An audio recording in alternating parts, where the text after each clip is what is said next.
నువ్వు ప్రార్థన చేసేటప్పుడు ఒంటరిగా నీ తలుపు వేస్తూ రహస్యం నీ తండ్రికి నువ్వు ప్రార్థన చేయమన్నాడు. ఎలా ఉండాలి? క్రీస్తు బిడ్డలు ఉప్పులాగా ఉండాలి. కూర ఉంటారు కదా, ఆ కర్రీస్ లో సాల్ట్ లేదనుకో టేస్ట్ ఉంటుందా? మీరు చెప్పండి, రుచి ఉంటుందా? కూర ఎంత మంచిగా మీరు తయారు చేసినా కూడా సాల్ట్ వేయకపోతే టేస్ట్ వస్తుందా? కర్రీకి రాదు. కాబట్టి మనం రుచికరంగా మన ఇతరులకి ఉండాలి. వెలుగు బిడ్డల వల్లే మనం ఉండాలి. క్యాండిల్ వెలిగించామనుకో అదంతా వెలిగిస్తున్నది, క్యాండిల్ ఏమైపోతుంది? కరిగిపోతున్నది. అలాగే మనము క్రీస్తు బిడ్డలు ఉండాలి. మరి ప్రభు అన్నాడు కదా, నీ నిజమైన ద్రాక్షావని అన్నాడు. మనం ఆయనలో అట్టుకట్టబడినప్పుడు మనం బహుగా ఫలిస్తాం. ఇప్పుడు ఇంతమంది వచ్చారు, మళ్ళా ఈసారి నెక్స్ట్ రోజు ఇంకో కొంతమందిని ఆహ్వానించాలి. ఇంకా అనేక మంది ప్రభు సన్నిధికి వచ్చినట్లు మీ స్నేహితుడిని మిగతా ఇతరులని మనం దేవుడి సన్నిధికి ఆహ్వానించాలి.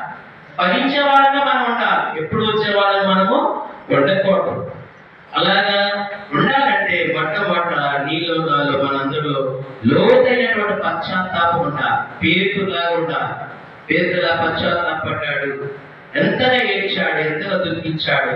ప్రభువా, ఇన్ని 3.5 సంవత్సరాలు నీతో కలిసి ఎంతో సంతోషంగా ఉన్నా నేను యేసు ప్రభువా నీవెవరో నాకు తెలియదన్నానని చాలా పశ్చాత్తాపడ్డాడు.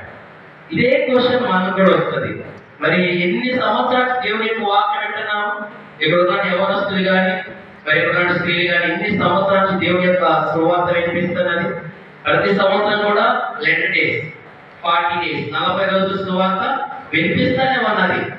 మరి మనం అలాంటి పశ్చాత్తాపం పేతులాగా మనం పశ్చాత్తాపడినప్పుడు, యూదలాగా పేతులాగా పశ్చాత్తాపడినప్పుడు దేవుడు ఉన్నత స్థాయికి మనల్ని లేవనెత్తుతాడు. అనేక మందికి ఆశీర్వాదంగా మనల్ని మారుస్తాడు. అబ్రహాము మంచిలేదా?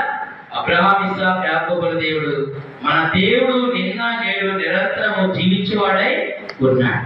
కాబట్టి అలాంటి జీవగల దేవుడు మనకు రక్షకుడైనందుకు మనం ఎంతో సంతోషించి ఆయన సన్నిధిలో నిత్యం కూడా పశ్చాత్తాపడేవాడగా దినదినము మారుపరుచుకుంటారు.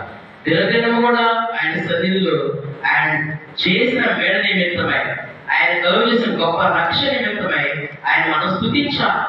రక్షణనే అంతవరకు కాపాడుకోవాలి.